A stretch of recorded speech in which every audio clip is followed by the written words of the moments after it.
Salut tout le monde, nous voilà repartis une fois de plus sur les routes de notre chère Douaisis.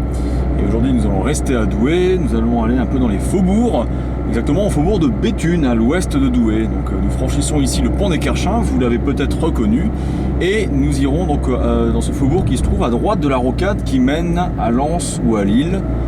Alors à droite c'est une espèce de gare de bus qui a été créé au moment où on a fait la fameuse voie de tramway, qui ne passe plus, mais ça passait avant ici, du temps où il était en circulation. Nous sommes à ce rond-point avant la rocade faite en 1962 et nous rentrons ici dans le faubourg de Béthune, exactement rue de Béthune, avec la fameuse pharmacie du Pont des Kerchins, un grand établissement de ce faubourg.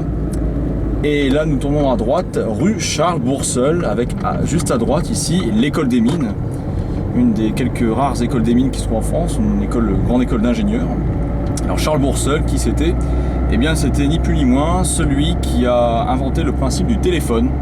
On ne le sait pas, mais il a vécu à Douai. Je ne sais pas s'il était natif de Douai, mais en tout cas il a vécu à Douai. Et il a été un des pionniers du téléphone. Et oui, c'est comme ça. Donc à gauche c'est donc le jardin de Camille et puis le centre socio-médical Camille Guérin. Alors l'école des mines à droite, c'est plus l'école des mines. Par contre ici juste à droite, il s'agit de la cité technique qui regroupe les lycées Edmond Labbé et Rabelais. Donc, ce sont des lycées d'enseignement professionnel. Alors ici nous allons faire un petit tour de parking. Alors, on ne le verra pas bien, mais là à droite, derrière les buissons, il y a la piscine Beau Soleil, qui est une piscine tournesol qui date des années 70. Dans les années 70, dans les années 70 comme on dit en Belgique, on a construit beaucoup de piscines dans ce genre. Donc des piscines qui peuvent s'ouvrir l'été. Et il en a une ici, donc c'est la piscine Beau Soleil, c'est comme ça qu'elle s'appelle. Donc il n'y a pas que la piscine des glaciers à Douai, il y a aussi cette piscine là pour les faubourgs en particulier. Donc en face la cité technique.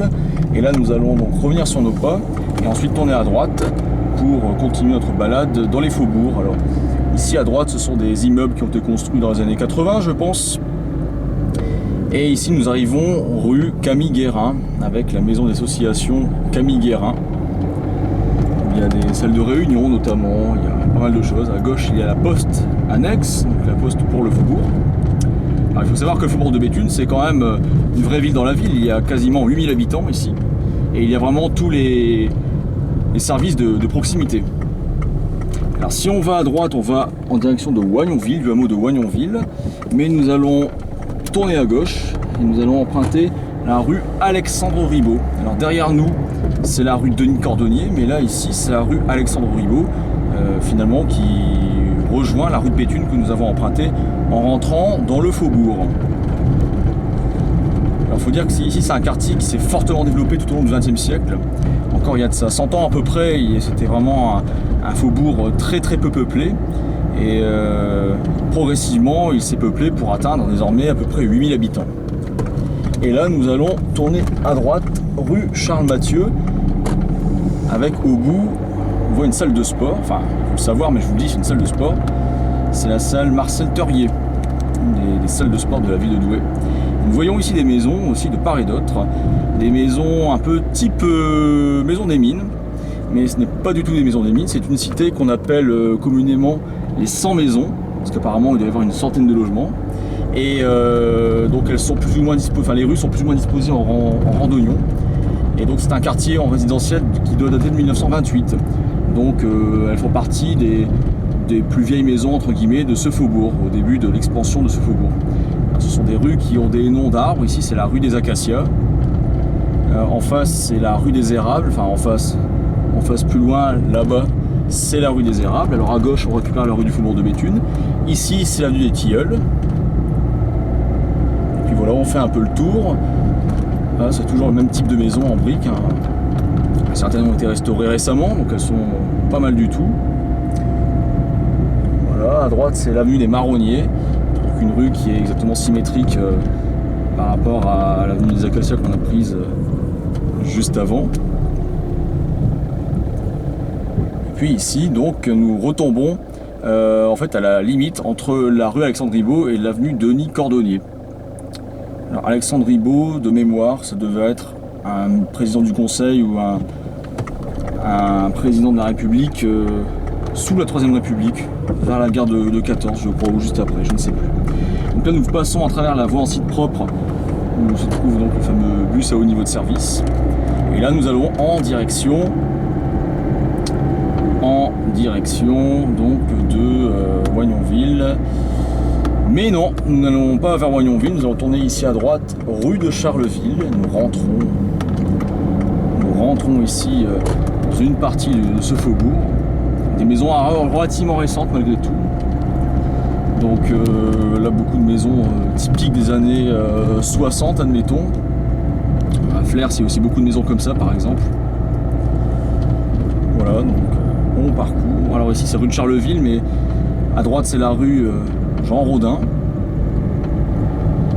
Il y a aussi aux alentours la rue de Tours, voilà, de rue qui se réfère à l'est de la France. Donc là, c'est purement résidentiel par ici. Des petites maisons, petit lotissement avec des jardins. Et ici, c'est la rue de Verdun.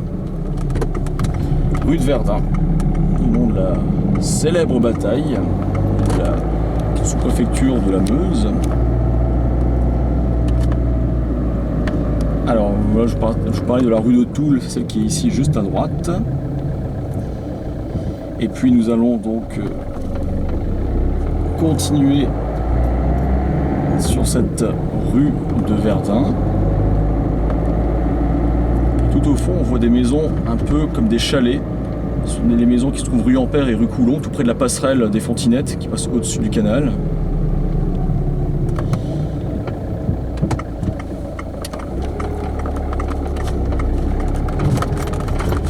D'ailleurs, si vous voulez, on peut même aller y faire un petit tour. Je crois que c'était des maisons qui ont été faites pour les cadres des mines. Des belles maisons. On fait un petit tour gratuit par ici. Un quartier bien agréable. Ce sont des maisons en bois avec... Ah non, on ne peut pas passer par ici. Alors vous voyez, on va faire demi-tour là. Et en face, nous avons donc la fameuse passerelle des Fontinettes, voilà. Avec de l'autre côté la sous-préfecture. Donc là, on traverse le canal de dérivation de la Scarpe qu'on a emprunté tout à l'heure au début de la vidéo, quand on passait au-dessus du pont des Carchins. Alors je me suis fait avoir parce que je pensais qu'on pouvait tourner juste ici rue Coulon. J'aurais dû tourner juste avant pour vraiment faire la boucle rue Coulon, mais ce n'est pas grave. Le principal est d'avoir vu un peu le type d'habitat qu'il y a ici dans ce mini quartier.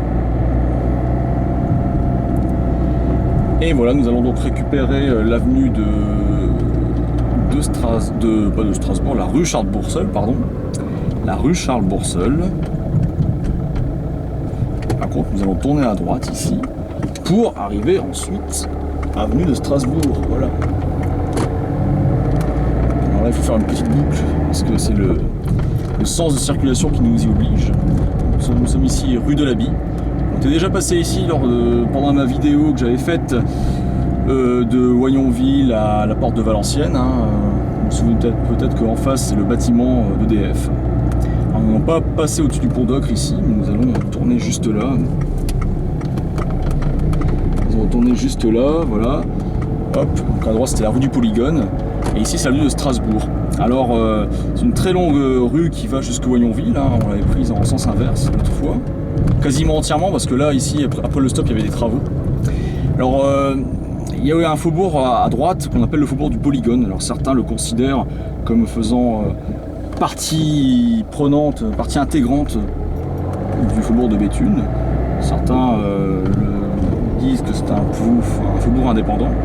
Et généralement, si on veut le séparer du faubourg de Béthune, eh bien, on considère que cet axe, qui est la ligne de Strasbourg, sépare les deux. Strasbourg, des maisons relativement anciennes. Alors il y a des maisons récentes sur la gauche, comme là avec la rue de Serein. Serein, donc en référence à la ville belge jumelée avec Douai. Il y a aussi des maisons plus anciennes à droite. Et puis juste à gauche, ici, il y a un centre pour personnes handicapées. C'était une ancienne chapelle, c'était la chapelle Notre-Dame de Lourdes, qui datait des années 60, qui était sacralisée en 2002 ou 2003. Et qui déjà à l'époque ne ressemblait pas à une chapelle, maintenant encore moins.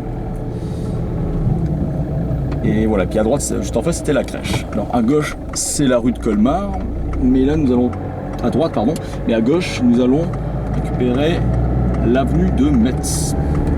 Alors tout droit, on aurait pu arriver rue Berthe Garnier, tout près de Oignonville, avec le collège Calivet, qu'on avait vu lors de la vidéo dont je vous parlais. Mais là, nous allons donc récupérer le cœur du faubourg de Béthune en passant par l'avenue de Metz. On peut voir dans les caniveaux encore les vieux pavés d'autrefois, du temps où cette rue était pavée. Avec des maisons quand même en majorité d'après-guerre ici, hein, on voit que ce ne sont pas des très vieilles maisons, ce ne sont pas des maisons aussi anciennes qu'on peut voir à l'avenue de Strasbourg par exemple. Alors là, on recroise encore une fois la rue de Verdun. À gauche, on récupère le tronçon qu'on a emprunté tout à l'heure, et à droite, eh bien, c'est un cul-de-sac, du moins automobile, et on arrive à un petit sentier qui s'appelle le sentier de Oignonville, qui traverse les champs qui se trouvent là, juste derrière les maisons qui sont à notre droite, et qui récupère directement donc le hameau de Oignonville, exactement les 5 chemins, donc le croisement entre les 5 routes ou chemins qui se rejoignent au même endroit, là-bas au bout de l'avenue Denis Cordelier.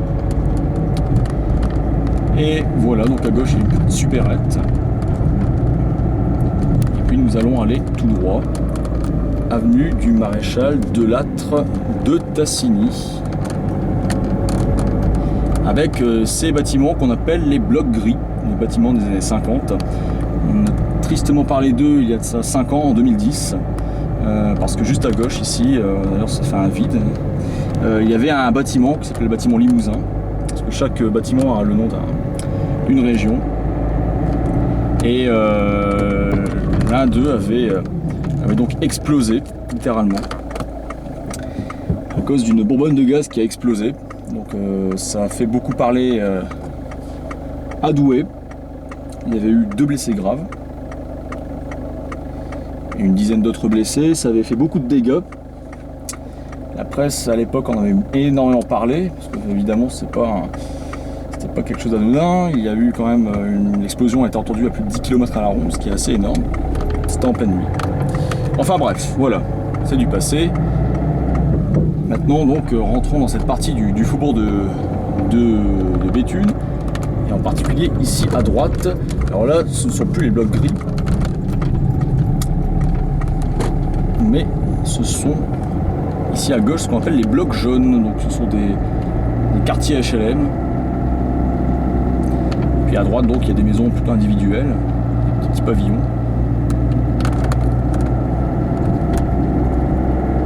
Ici, nous nous trouvons rue Jean Moulin. À droite, on peut récupérer l'avenue Denis Cordelier. Mais nous allons continuer ici sur la gauche, la rue Jean Moulin. On est en plein dans le quartier des blocs jaunes.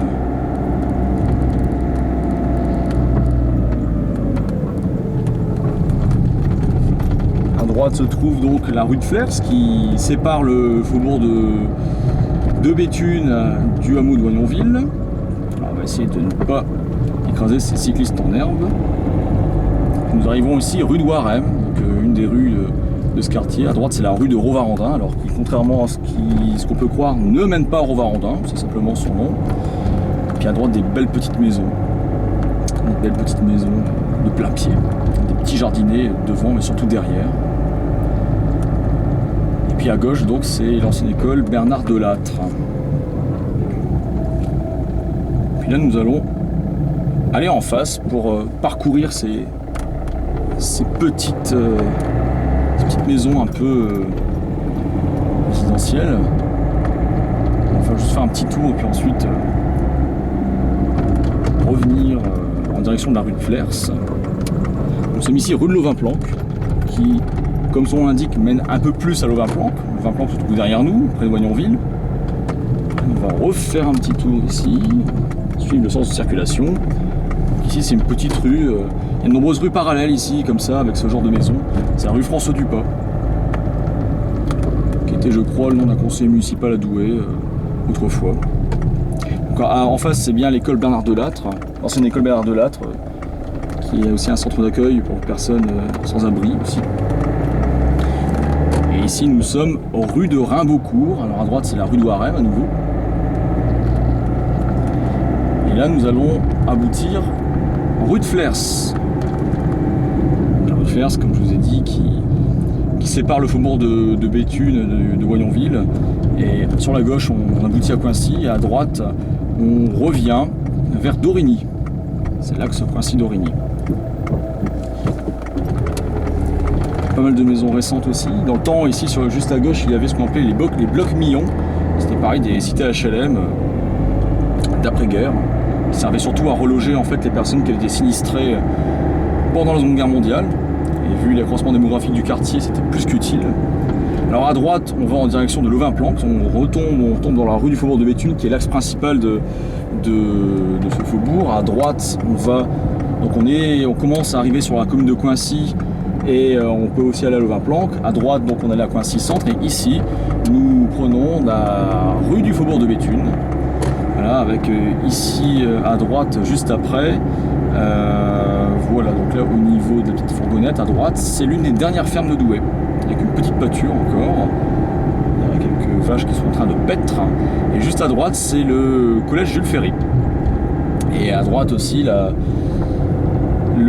l'accès à la cité de la Roseraie qui se trouve derrière le collège Jules Ferry. Nous sommes toujours rue du faubourg de Béthune. Donc là, du temps où il n'y avait pas encore la rocade, qui sépare donc le faubourg de Béthune de celui des Carchins, et bien c'était la route pour aller à Lens, ni plus ni moins, il y avait que cette route là. Évidemment maintenant pour aller à Lens, on prend la rocade et puis ensuite après l'autoroute. Beaucoup plus rapide quand même. À gauche, on retombe sur la rue de Tassigny avec les blocs gris. À gauche, on retombe aussi sur les 100 maisons. On recommence ici avec à gauche donc l'avenue des Tilleuls qu'on avait emprunté tout à l'heure. Et puis à droite, ce sont les serres municipales. Toutes les fleurs qui sont sur le rond-point douaisien sont cultivées ici à droite. Ensuite, les équipes des espaces verts, le cadre de vie, comme on dit maintenant, les équipes du service du cadre de vie embellissent notre ville sur le terrain. C'est un petit stop avec à droite une salle de musculation multiforme. À droite, on retombe sur la rocade et puis de l'autre côté, on arrive au faubourg des Carchins. À gauche, donc on retombe sur la rue Charles Bourseul avec l'école des mines, la rue Charles Mathieu qui mène aux 100 maisons. Et puis c'est aussi la séparation entre la rue du faubourg de Béthune et la rue de Béthune. Donc nous arrivons rue de Béthune. Et voilà, nous retombons sur le rond-point qui marque l'entrée des faubourgs. Et c'est ici que notre balade va s'achever. N'hésitez pas à diffuser cette vidéo autour de vous. Voilà, regardez-la, faites-la regarder, il n'y a aucun souci. Et moi je vous dis à très bientôt pour une nouvelle balade sur nos routes de notre bon territoire. Salut, à bientôt!